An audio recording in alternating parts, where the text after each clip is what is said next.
भारत और दक्षिण अफ्रीका के बीच तीसरा टी20 इंटरनेशनल मुकाबला आज धर्मशाला में खेला जाएगा। फिलहाल सीरीज में दोनों टीमें एक एक की बराबरी पर हैं और अब 3 टी20 इंटरनेशनल बचे हुए हैं। पहले मैच में भारत ने 101 रनों की जीत हासिल की तो दूसरे मैच में दक्षिण अफ्रीका ने पलटवार किया और 51 रनों की जीत हासिल की। अब आज बारी है और इंतजार भी है कि आज भारतीय क्रिकेट टीम पलटवार करेगी। तो क्या सूर्या की पलटन आज पलटवार करेगी? इसी पर हमारी चर्चा होगी। नमस्कार, आप देख रहे हैं न्यूज बाइस्कोप और मैं हूं राकेश रंजन। भारत और दक्षिण अफ्रीका के बीच तीसरा टी20 इंटरनेशनल मुकाबला आज धर्मशाला के खूबसूरत मैदान में खेला जाएगा। सीरीज फिलहाल 1-1 की बराबरी पर है, मतलब कि मुकाबला कांटे का हो रहा है। पहले मैच में टीम इंडिया एक तरफे मुकाबले में जीती तो दूसरे मैच में दक्षिण अफ्रीकी टीम ने एक तरफे मुकाबले में जीत हासिल की। तो आज का मुकाबला एक बार फिर से कांटे का ही होगा, इसी की संभावना व्यक्त की जा रही है। दरअसल दोनों ही टीमें जो है बहुत संतुलित दिखती हैं टी20 इंटरनेशनल के लिहाज से। और इस जो दक्षिण अफ्रीका का जो दौरा चल रहा है, इस दौरान यह भी दिखा है कि दक्षिण अफ्रीकी टीम वेल प्रिपेयर्ड होकर भारत आई हुई है और ये बातें टेस्ट सीरीज से ही देखने को मिल रही हैं। देखिए, भारतीय टीम को अगर आज का मुकाबला जीतना है तो जो कुछ कमियां हैं उसको दूर करनी होंगी। भारत के लिए जो सबसे बड़ी चिंता है वो ये है कि भारत के टॉप के जो 2 बल्लेबाज हैं, सूर्य कुमार यादव जो कि टीम के कप्तान हैं और शुभमन गिल जो टीम के उप कप्तान हैं, इन दोनों की फॉर्म भारत के लिए चिंता की बात है, क्योंकि दोनों के बल्ले से रन नहीं आ रहे हैं और जब तक इन दोनों के बल्ले से रन नहीं आएंगे तब तक भारत के लिए मुश्किलें बढ़ी हुई रहेंगी। और देखिए, इन दोनों को आप मानकर चलिए कि ये टी20 वर्ल्ड कप में भी भारतीय टीम का हिस्सा होंगे, तो ऐसे में इनका फॉर्म में वापस आना न सिर्फ वर्तमान सीरीज के लिए बल्कि वर्ल्ड कप के लिहाज से भी जरूरी है, क्योंकि अब बहुत ज्यादा दिन वर्ल्ड कप को तो बचे नहीं हैं। तो ऐसे में अगर ये दोनों लय में नहीं आते हैं तो वर्ल्ड कप में भारत की संभावनाओं पर असर पड़ सकता है। तो आज भी सूर्य कुमार यादव और शुभमन गिल के प्रदर्शन पर सभी की निगाहें लगी होंगी। स्वाभाविक है कि एक दबाव भी इन दोनों पर होगा, लेकिन यह भी सही है कि दोनों चैंपियन खिलाड़ी हैं जो दबाव में बिखरते नहीं निखरते हैं। तो देखना है कि आज दोनों कैसा प्रदर्शन करते हैं। दूसरी बात, अभिषेक शर्मा इस सीरीज के जो 2 मैच हुए हैं वहां पर कोई बड़ा स्कोर नहीं कर सके हैं। देखिए, अभिषेक शर्मा को भी कुछ चीजें समझनी होंगी कि वो 4 बॉल 8 बॉल के खिलाड़ी नहीं हैं।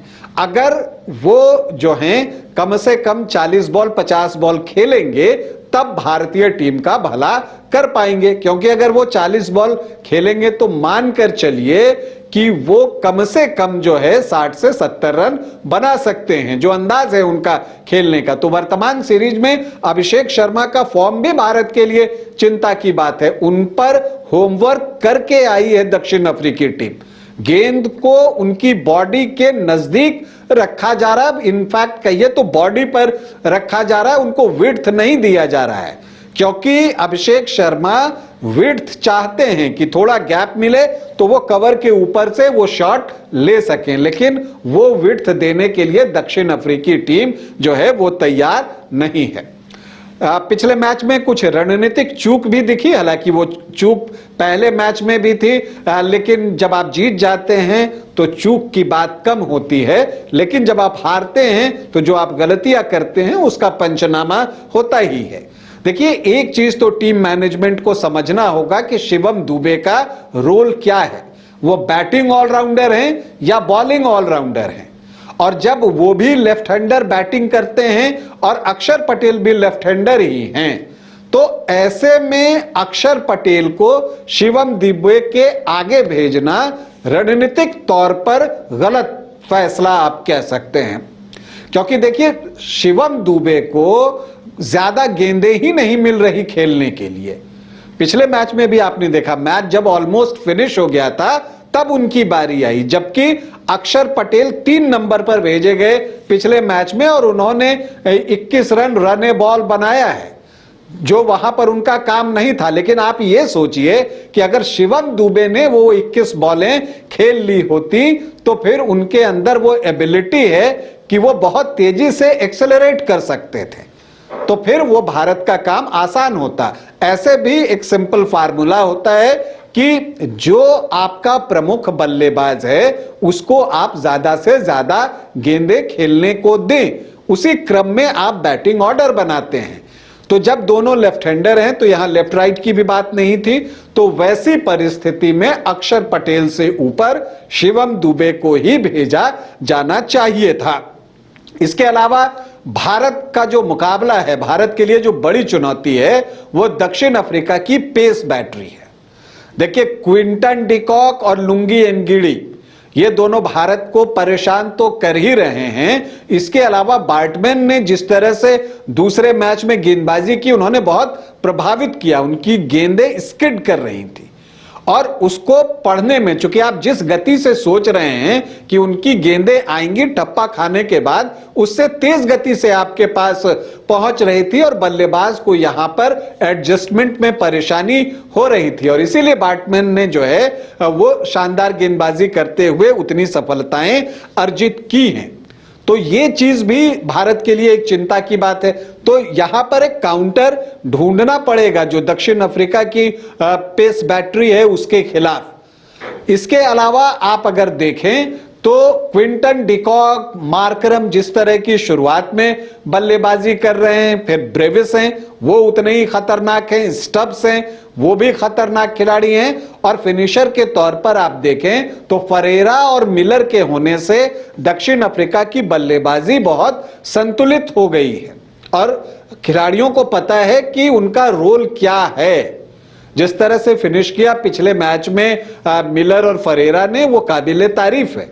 तो इसकी भी तोड़ जो है टीम इंडिया को ढूंढनी होगी। जहां तक प्लेइंग 11 की बात है तो देखिए बहुत ज्यादा संभावना तो नहीं दिखती कि जो है प्लेइंग 11 में चेंज किया जाएगा, क्योंकि देखिए अगर आप ऐसे भी देखें तो एक चेंज जो आप कर सकते हैं वो अर्शदीप सिंह की जगह आप हर्षित राणा को अवसर दे सकते हैं। हालांकि अर्शदीप ने पहले मैच में बहुत अच्छी गेंदबाजी की थी, दूसरा मैच उनका अच्छा नहीं गया था, लेकिन क्रिकेट में किसी का भी एक ऑफ डे आ सकता है, तो हो सकता है वो ऑफ डे हो उनका।